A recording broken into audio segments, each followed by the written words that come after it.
Assalamualaikum warahmatullahi wabarakatuh. Selamat datang kembali di kelas saya, kelas simulasi dan komunikasi digital.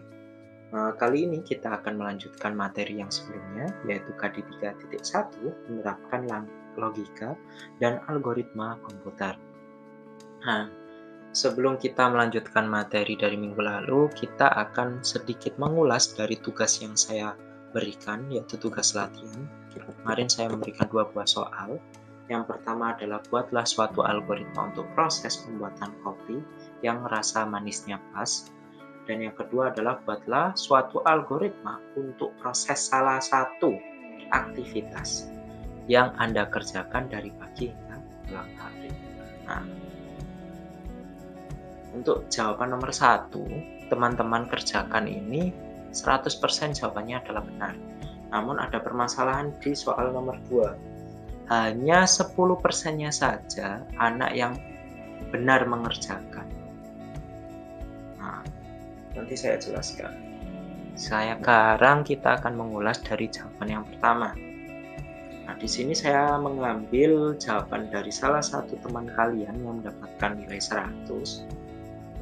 Saya nggak sebutkan namanya ya. Saya hanya membacakan jawabannya. Nah, untuk jawaban yang pertama, buatlah suatu algoritma untuk proses pembuatan kopi yang rasa manisnya pas. Nah, yang pertama, kita ingat lagi, di dalam sebuah algoritma harus ada yang namanya input, proses, dan output. Nah, jika memenuhi 3 kriteria tersebut dari input, proses, maupun output, bisa dikatakan jawabannya adalah benar. Nah, di sini jawabannya anaknya adalah yang pertama, siapkan 1 saset bubuk, kopi, cangkir gelas, gula pasir sebanyak 1 atau 2 sendok, kemudian air panas. Nah, di sini adalah inputannya berarti. Nah, kedua masuk prosesnya. Prosesnya seperti apa? Buka saset kopi, kemudian masukkan ke dalam secangkir gelas. Tambahkan gula sebanyak 1 sendok, kemudian tuangkan air panas. Yang terakhir adalah aduk hingga merata, kemudian cicipi. Apabila manisnya terasa kurang, tambahkan 1 sendok teh lagi. Akan mendapatkan kadar manis yang rasanya pas. Nah, jawaban seperti ini adalah benar karena mendapatkan output yang benar, yaitu mendapatkan rasa manisnya yang pas. Kenapa bisa benar di sini? Karena setiap orang pasti mempunyai kadar manis di dalam kopi adalah manisnya yang berbeda-beda. Dengan 1 sendok bisa dikatakan manis, 2 sendok bisa dikatakan manis, ataupun lebih dari 2 sendok juga bisa dikatakan manis. Apabila dia sudah berpikir seperti itu, maka bisa dikatakan adalah algoritmanya adalah benar. Nah, yang jadi permasalahan adalah soal nomor 2. Nah, kebanyakan anak-anak di sini, teman-teman di sini, terlalu fokus dengan soalnya, bukan konteks dari soalnya. Kita baca kembali. Soal nomor 2 adalah buatlah suatu algoritma untuk salah satu proses aktivitas di sini. Untuk proses salah satu aktivitas. Nah, kita garis bawahi di sini. Jika teman-teman memahami dari kata-kata itu, berarti kita harusnya memilih cukup 1 aktivitas saja. Bukan semua aktivitas yang dikerjakan dari bangun tidur hingga tidur kembali. Kebanyakan teman-teman di sini menjawab dengan jawaban bangun tidur, kemudian mandi, setelah mandi membersihkan kamar tidur, makan, kemudian menunggu soal dari guru atau materi dari guru, bla bla bla bla hingga tidur kembali. Nah, jawaban seperti itu adalah jawaban salah. Namun, saya di situ berbaik hati. Bagi jawaban yang salah, saya berikan nilai 30. Kalau jawabannya salah banget, kemarin ada beberapa anak itu yang belum saya jelaskan pseudocode dan flowchart, malah memberikan jawaban berupa pseudocode dan flowchart. Itu terlalu menyalahi, sehingga nilainya tidak saya berikan 30, tapi di bawahnya.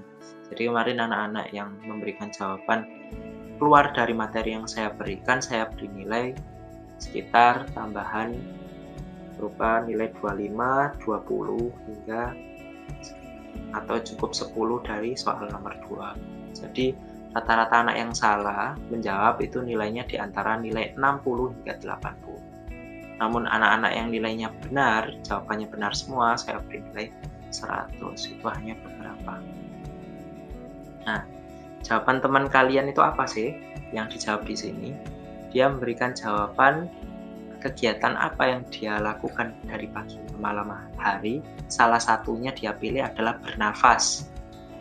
Nah, yang pertama, prosesnya inputnya di situ dia menarik nafas. Nah, itu berarti outputnya adalah apa? Darah di situ. Prosesnya apa? Dia menghirup kemudian mengeluarkan. Dilakukan secara terus-menerus hingga pagi sampai malam hari. Nah, itu adalah prosesnya. Dan tidak boleh lupa outputnya apa? Dia adalah bernafas. Nah, jawaban seperti itu bisa dikatakan algoritma yang benar. Nah, mungkin di sini teman-teman sudah mendapatkan pemahaman dari apa itu algoritma. Jika kita berpikir logika itu adalah sebuah pemikiran yang dilakukan oleh orang-orang. Kalau logika bisa dikatakan salah maupun benar, karena logika memiliki logika yang benar ataupun juga logika yang salah. Namun kalau di algoritma sendiri itu memiliki tetapan algoritma itu harus benar. Jadi kalau logikanya salah, otomatis algoritmanya juga salah di situ. Tapi kalau logikanya benar, algoritma pasti benar dan punya ketetapan algoritma adalah harus benar di sini. Dan ketentuan yang kedua, algoritma harus memiliki input, proses maupun output. Nah, mungkin di sini teman-teman sudah mendapatkan gambaran dari materi yang sebelumnya. Nah, selanjutnya kita melanjutkan materi yang sekarang. Untuk materi yang sekarang itu kita membahas pseudocode dan flowchart. Nah, pengertian pseudocode sendiri, pseudocode merupakan deskripsi tingkat tinggi dan ringkas atas algoritma pemrograman komputer yang menggunakan konvensi struktural atas suatu bahasa pemrograman. Jadi di sini pseudocode itu mirip dengan algoritma, namun cenderung seperti pemrograman. Jadi di antara keduanya, antara algoritma maupun antara bahasa pemrograman. Nah, kita juga baca di sini. Pengertiannya adalah ditunjukkan untuk dibaca oleh manusia, bukan oleh komputer. Tandanya apa di sini? Pseudocode tidak bisa dibaca oleh bahasa pemrograman komputer.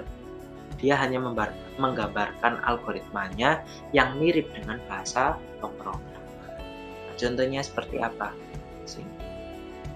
Buatlah pseudocode penjumlahan 3 buah bilangan.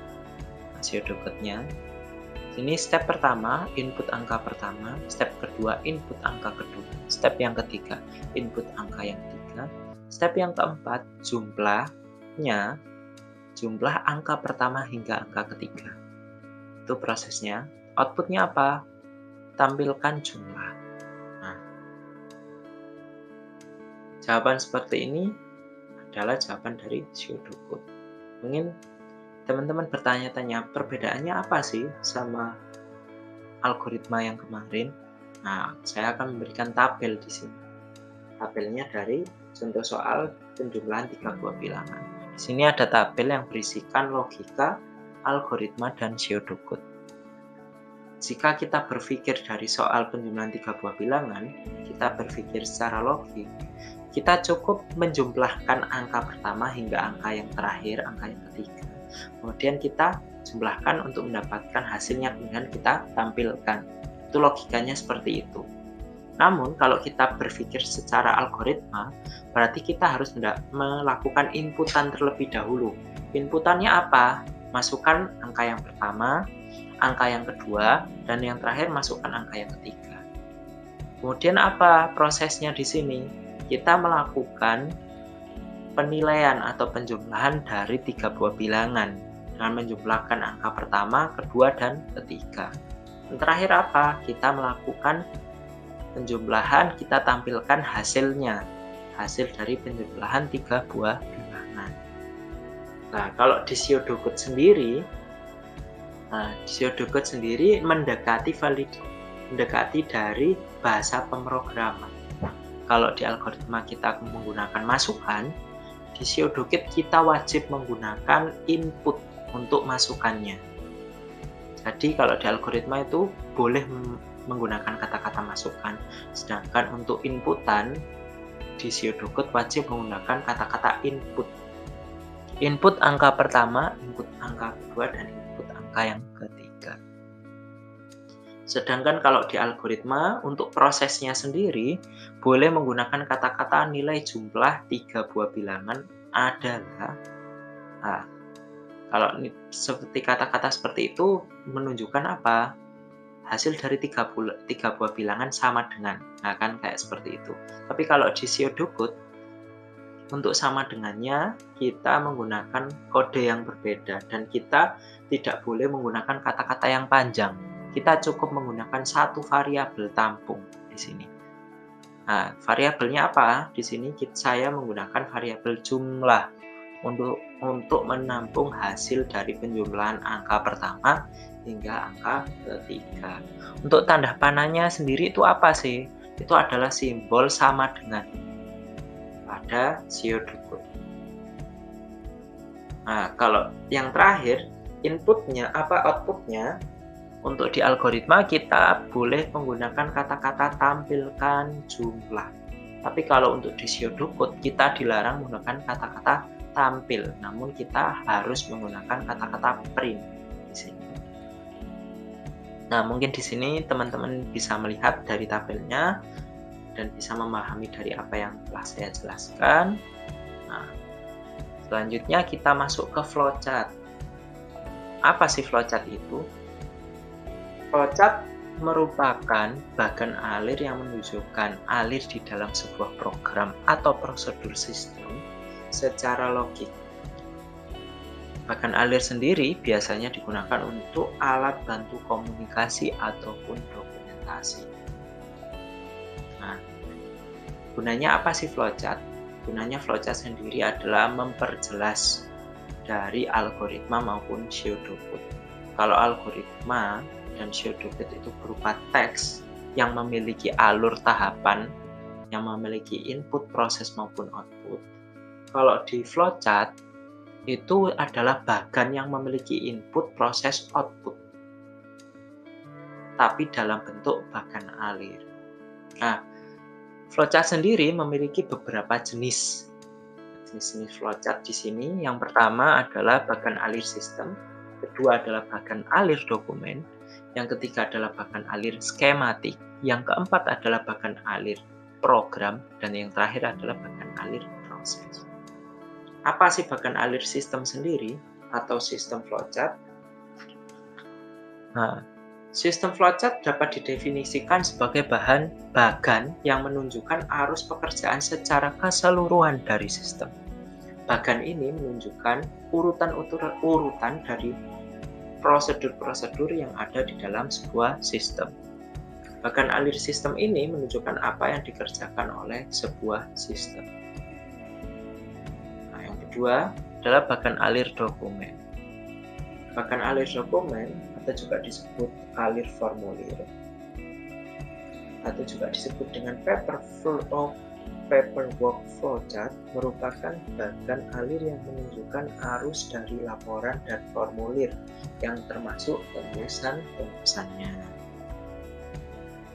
Nah, selanjutnya adalah bagan alir skematik. Bagan alir skematik itu apa sih? Bagan alir yang mirip dengan bagan alir sistem, yaitu untuk menggambarkan sebuah prosedur di dalam sistem. Perbedaannya di sini adalah bagan alir skematik selain menggunakan simbol-simbol bagan alir sistem juga menggunakan gambar-gambar pada komputer. Jadi kalau di sini bagan alir sistem itu perbedaannya dengan bagan alir skematik. Kalau bagan alir skematik memiliki tambahan menggunakan gambar-gambar komputer untuk memperjelas bagan alir. Namun kalau di bagan alir sistem hanya menggunakan simbol-simbol saja. Nah, tujuannya apa? Untuk di bagan alir skematik menggunakan gambar-gambar tersebut, yaitu untuk mempermudahkan komunikasi kepada orang yang kurang paham atau awam dengan simbol-simbol diagram alir atau bagan alir. Selanjutnya adalah bagan alir program. Bagan alir program sendiri merupakan bagan yang menjelaskan secara rinci langkah-langkah dari sebuah proses program. Bagan alir program sendiri dibuat dari verifikasi bagan alir sistem.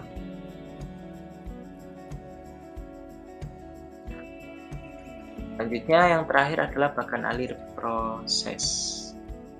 Bagan alir proses sendiri merupakan bagan alir yang banyak digunakan oleh teknik industri. Bagan alir ini juga berguna bagi analis sistem untuk melakukan proses sebuah sistem.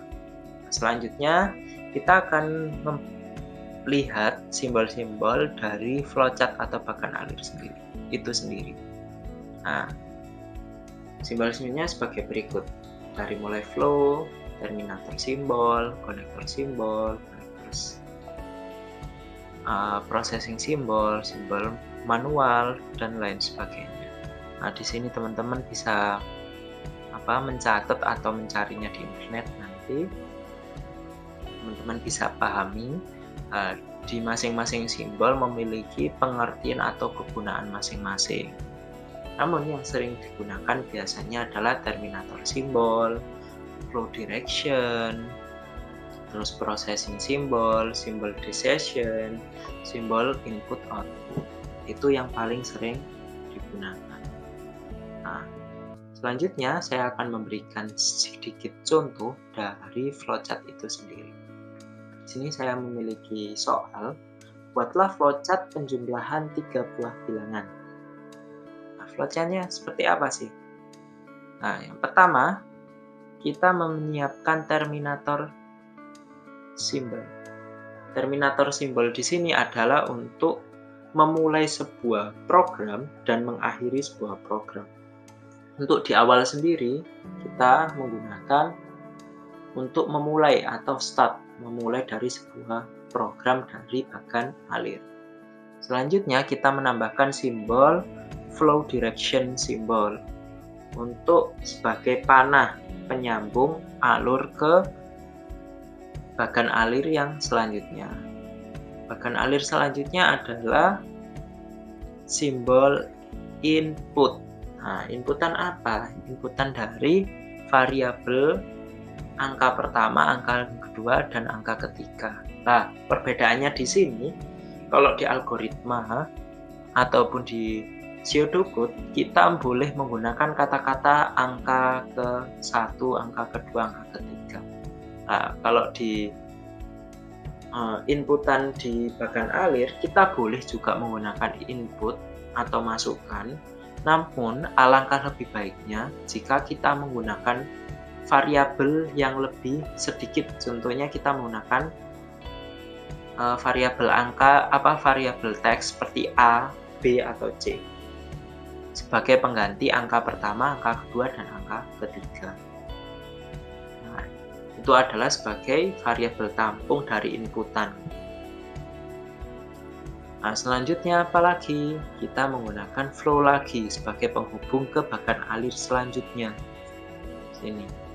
Dan kita membuat bagan alir processing di sini, processing. Nah, kalau processing yang di algoritma maupun di pseudocode hampir sama, kita menggunakan variabel, salah satu variabel seperti jumlah. Kalau di algoritma kan tidak bisa panjang. Nah, di sini sama, hampir mirip dengan pseudocode. Nah, prosesnya kalau di pseudocode kita menggunakan tanda panah terbalik. Kalau di processing simbol pada bagan alir kita harus menggunakan sama dengan di sini. Nah, setelah kita melakukan inputan dari angka pertama yang ditampung di variabel A, B, dan C, dan kita melakukan proses penjumlahannya di dalam variabel tampung jumlah. Makanya di sini kita tulis jumlah sama dengan variabel tampung A, B, dan C. Dan kita dapatkan output dari jumlahnya. Outputnya apa? Kita sama seperti tadi, kita menggunakan simbol input output. Nah, kita tulis di situ adalah cetak atau menampilkan jumlah dari jumlah yang ada di processing simbol. Dan apa? Setelah kita mendapatkan outputnya, kita tutup dengan mengakhirnya menggunakan terminator simbol kembali dengan memberikan kata end atau selesai. Mungkin di sini teman-teman sudah memiliki gambaran dari bagan alirnya seperti apa. Nah, kalau masih bingung, saya memberikan contoh lagi. Buatlah flowchart untuk menentukan apakah suatu bilangan merupakan bilangan ganjil atau bilangan genap. Nah, di sini seperti biasa kita memulainya dengan terminator simbol dengan kata-kata start di sini wajib ya. Untuk di flowchart kita harus memulainya dengan start atau mulai dan mengakhirinya dengan end atau selesai. Dan kita sambungkan dengan flow direction tanda panah. Kemudian kita masukkan inputnya. Wajib itu kita masukkan input bilangannya yang akan kita proses untuk mengetahui hasil dari apakah bilangan itu adalah bilangan ganjil maupun bilangan genap. Selanjutnya kita menyambungkan kembali alirnya dengan flow direction kembali untuk menyambungkan ke prosesnya, yaitu processing simbol. Seperti tadi, untuk mendapatkan hasil kita harus menampungnya di sebuah variabel. Karena untuk flowchart sendiri itu hampir mirip dengan program. Jadi kita harus menampung terlebih dahulu variabelnya. Saya menampung di variabel hasil sama dengan apabila inputnya tadi input bilangan di mode 2, di modulus 2. Masih ingat kan modulus itu apa? Modulus adalah sisa hasil bagi. Kita melakukan modulus dan kita sambung kembali dengan flow direction. Nah, di sini perbedaannya kita menambahkan untuk memberikan decision. Nah, decision di sini apa? Adalah simbol pemilihan proses. Di situ pemilihan proses dari benar atau tidak. Nah, di sini contohnya jika iya, maka akan menghasilkan output genap. Jadi contohnya gini. Saya memiliki nilai 10. Jika saya mode 2, hasil baginya adalah 0.